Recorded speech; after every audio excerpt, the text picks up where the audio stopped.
जीवजंतु सुरक्षा प्रशिक्षण और मॉकड्रिल शिविर अनुष्ठित।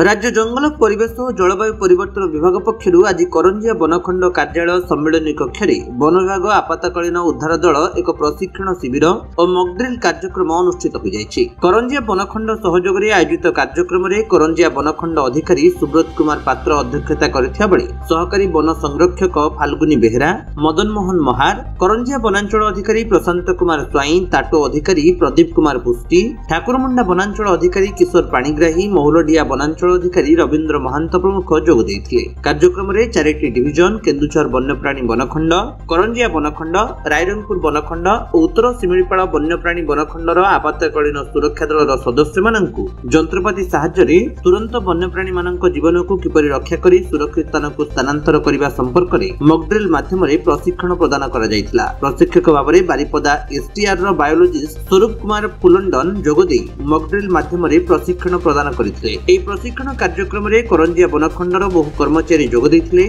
मयूरभंजर घासीराम बेहेरांक सह मोरडारू विभुदत्त बेहेरांक रिपोर्ट, विश्व विजयी न्यूज ओडिशा।